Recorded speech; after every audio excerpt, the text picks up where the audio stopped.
Hello everyone! 2022 has been a roller coaster of a year for me, but when all else failed, I could count on books to get me through my happiest and my most stressful moments. This year has been one of my best reading years yet.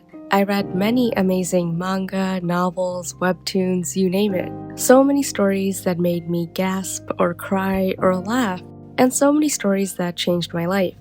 Today we're highlighting only a couple of my favorites from the year. The only rule I have is that it's gotta be something I started this year, not necessarily something that debuted this year.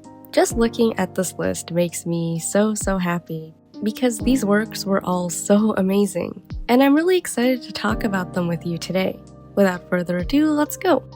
First off, an honorable mention, Omniscient Reader or Omniscient Reader's Viewpoint by Xing Xiong. This is an honorable mention because I didn't actually start this novel this year. I've been a fan for years now, but this year I reread it for the first time. And my goodness, if this novel didn't absolutely ruin my life the first time around, it definitely did the second time. I love it so much. I went into Omniscient Reader expecting it to be a typical action fantasy. It was just supposed to give me that buzz that only comes from fights or training arcs or power-ups. Little did I know then that this novel would put me through the ringer. The reread, I think, was even better than my original run-through because I could appreciate all of the care and immaculate planning that went into this novel. The plot is perfect. The world building is perfect. But above all, the characters are perfect. This year, Kim Deok-ja, our dearest reader, had me in a vice grip.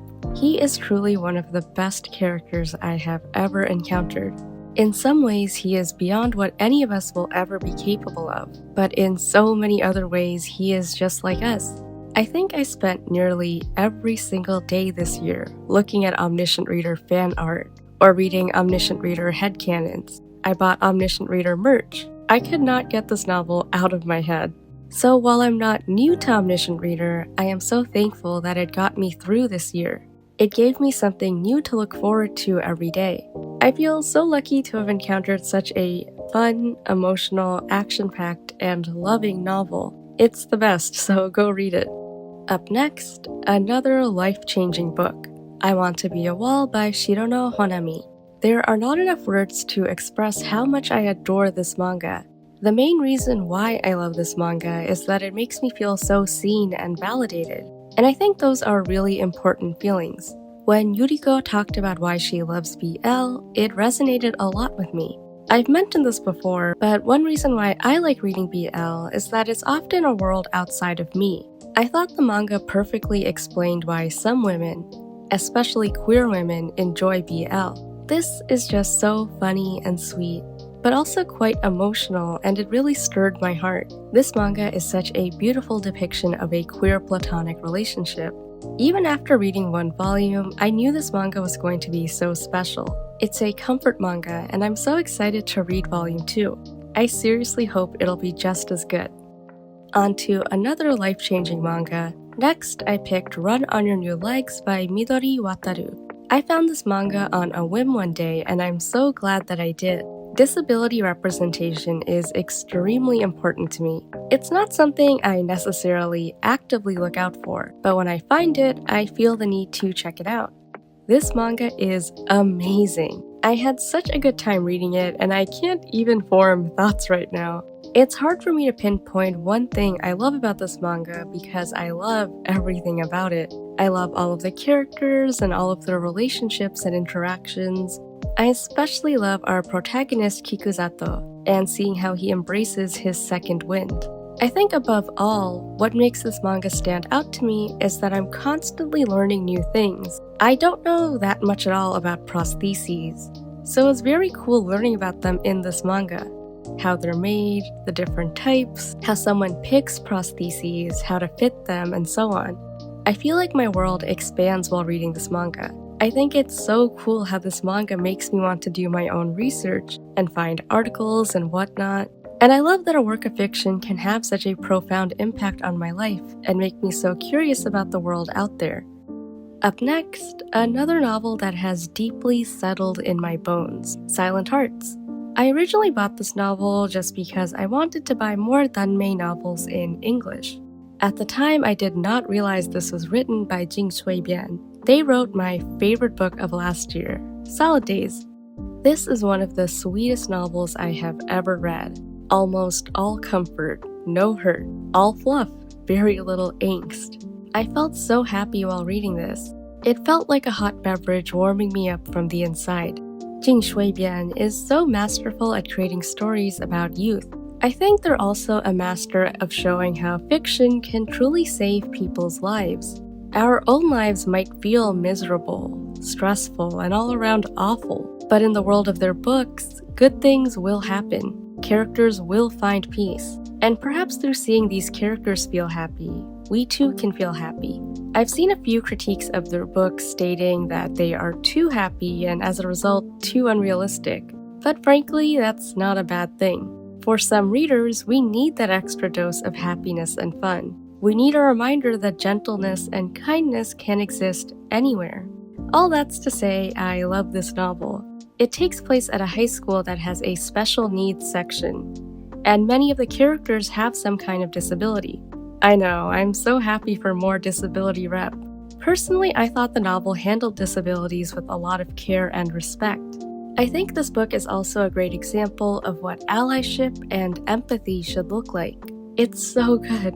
One of my marks of a good story is if it makes me want to read it again right away, and that was the case with many of the books on this list, Silent Hearts included. As soon as I finished it, I just wanted to read it again. Up next, I picked The Other World's Books Depend on the Bean Counter by Irodori Kazuki, Wakatsu Yatsuki, and Ohashi Kikka. This manga completely rocked my world.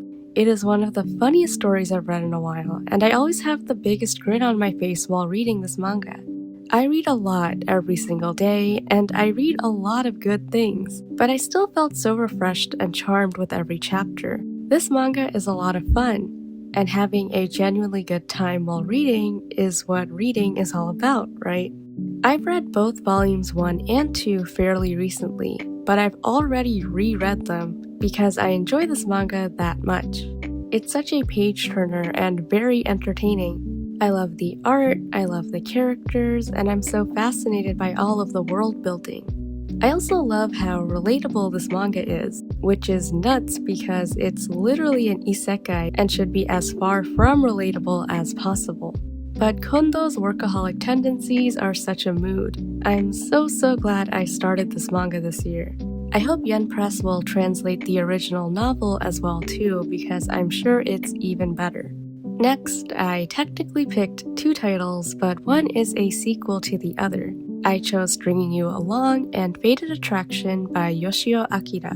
Stringing You Along is actually a spin-off of another manga by Yoshio, The Red String of Fate, and then Fated Attraction is the sequel to Stringing You Along. Basically, think Secret XXX, Therapy Game, and Therapy Game Restart. One of my favorite tropes or alternate universes to read about is soulmates. Anything that has to do with fate and destiny is always so fascinating to me, and it makes for some great angst. Things like fighting one's destiny, falling in love with someone who is not their soulmate, and things of the like are my brand of drama. Stringing You Along and Fated Attraction are just perfect. I love both of these mangas so much, and Kaoru and Hara are one of my new favorite fictional couples ever. They've gone through so much together. The desperation, the longing, the insecurities, tantalizing. But more importantly, the healing and the love was also so touching. When I first read this, I actually thought the first couple chapters were a little awkward, like the random kiss or the cringe dirty talk. But once we got to the feels were immaculate. Kaoru's internal monologues were so well written. It was so easy to empathize with him. And we all deserve a man like Hara who will soothe our tensions away. I've read both of these volumes several times this year. Basically, whenever I'm in the mood for something a little angsty, but also romantic and sweet, I pick up Stringing You Along. I just can't get enough. Up next is Love is Probably Around the Corner by Ikemori Ayu. Within the first chapter, I fell in love with this manga. It's one of the most beautiful things I've ever read. The premise of this manga is that a manga artist, the main character, is dealing with severe work-related burnout and depression after the cancellation of another series of his, and he randomly reconnects with his high school best friend who is now a very successful author. I love this manga. It is way too real. In fact, I think if you've ever felt like an utter failure, this manga might understand you too well. The emptiness, anger, and lack of energy, I felt seen. As intensely hurt and inadequate Akio felt, I love this manga because it's filled with so much love and compassion. It is so deeply healing. It was touching following Akio along and watching him find inspiration again. This manga hit me in the feels, super emotional but also super comforting. For the me of this year, who also dealt with a very bad case of burnout, I cherished this manga and it comforted me a lot. We all deserve someone like Kuma who will believe in us and see our worth when we're unable to ourselves. Next is The Pizza Delivery Man and the Gold Palace by Uppy. I actually recently made a recommendation video about this manhwa, so I do not have anything new to say. This is just such a magnificent story. The plot, the characters, the art, I absolutely love everything about it. It's so comforting and sweet, but it also has the perfect amount of angst and pain. If you're familiar with the hurt comfort genre, this is the perfect example of it. I think the reason why it stood out to me this year was its incredibly poignant depiction of mental illness and the gradual process of healing and moving forward. I also love this manhwa's message around self-worth and allowing yourself to have what you want and deserve. It's just such a good story and one of the things that made this year a little more bearable for me. Up next, I picked Augustus Law or Monstrous Heart by Sheibal, another series I already made a video about earlier in the year. Honestly, had I the energy, I would have made individual videos for every story on this list. They're all so special to me and they all deserve their own spotlight. As a reader, I've noticed that I usually lean towards slice of life or realistic fiction. That's just who I am. So Augustus Law stood out to me because it was so unlike any other BL I was reading at the time. It's so dark, it's occasionally so sad, there are many fight scenes, the world building is off the charts and so interesting. As much as Augustus Law is plot-driven, I just really love the main two characters. They are some of the most fascinating characters I've ever met, and one of my favorite fictional couples. They are so cool and such a power couple. Whether it was in tears or in laughter, Augustus Law made my year so much better. I love waiting for new chapters every week. There are also some arcs I constantly revisit for the feels, like the mermaid arc. I wish that arc was earlier in the story because I want everyone to read it, but in order to appreciate it, you've gotta read everything before it. It's so worth it though. That arc alone is one of the best things I've ever read. Next, I picked Unintentional Love Story by PB. This is hands down the best BL manhwa I have ever read. I think this manhwa single-handedly rewired my brain and created a new dopamine pathway. I don't think I'm making any sense right now, but all you need to know is that I love it, and anyone who also loves fluffy romance should read Unintentional Love Story. This manhwa has it all. Beautiful art, an extremely healthy and sweet relationship, a cute dog, caffeine, also the perfect amount of angst and drama. This man deserves his own sentence, but Yoon Tae-jun is the hottest fictional character I have ever seen, and I've seen plenty of hotties. In pretty much every way, Tae-jun and Won-young are goals. I felt so single while reading this. I read it for the first time back in spring, and I loved it so much that I've reread it countless times since then. Just the other day, I think I finished my 5th reread. Yeah, it's that good. Even the angst was so good. It does everything well, whether that was the pining, the chase, or the character growth. I wish I was better at wording things, but I just really love this manhwa. In fact, the only problem I have with it is that it's over. This is absolutely a comfort manhwa and one that made my life so much better. Next, I picked Miracles of the Namiya General Store by Higashino Keigo. This novel is absolutely amazing. I know, everything on this list is amazing, but this novel is amazing! I'm not even sure how to put it all into words, but this is one of the most magical, otherworldly, and beautiful books I have ever read. I don't think I've ever read anything like it, and I'm quite certain I'll never come across another book quite like this either. I read this over the course of one night a few months ago, and even now I'm still so charmed by it. My biggest takeaway and one of the core messages of this novel is that there are going to be countless moments in life when we will be at an impasse and we want to ask someone for advice. But sometimes we actually already have the answer in our heart. It's just a matter of whether we can accept it. I think the ability to truly listen to my heart instead of pushing off a decision is something I'm still struggling to do now. But this book made me feel that I could do it. This book is one that'll stay with me for a long time, and I'm really glad to have found it. Up next, I picked Lovely Allergen by Je Chu. I just turn into the softest pile of mush when I think about this novel. This is one of the sweetest, most wholesome, most loving novels I have ever read. Again, I can't even form words right now. I love the main characters so much. They are so endearing. Actually, all of the characters in this novel are so memorable. I adore them all. Slow burn, slice of life, coming of age, comfy family vibes, a tiny bit of drama, cute pets.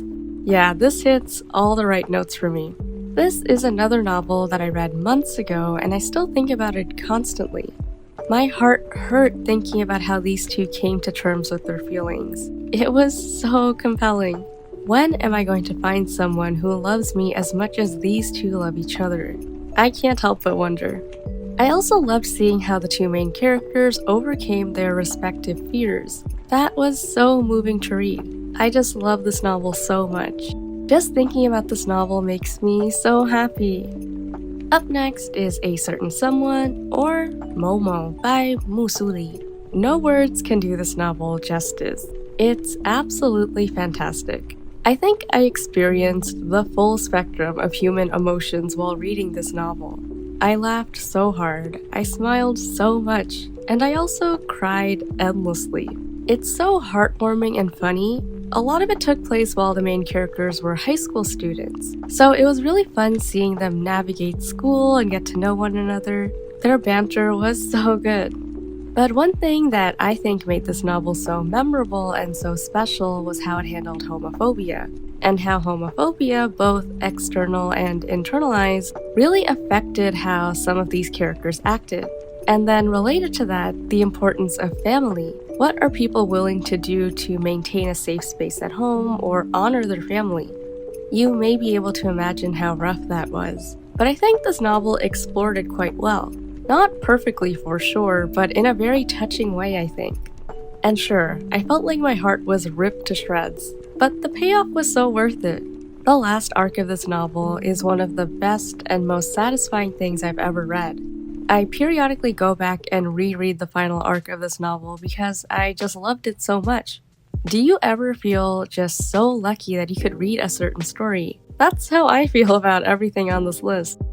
And finally, my last pick for this video, and probably my favorite out of this entire list, The Case Files of Julia Richard by Akatsuki Mika, Tsujimura Nanako, and Yukihiro Utako. If you've been watching my videos for a while, you've probably already heard me ramble about this story several times over the course of this year.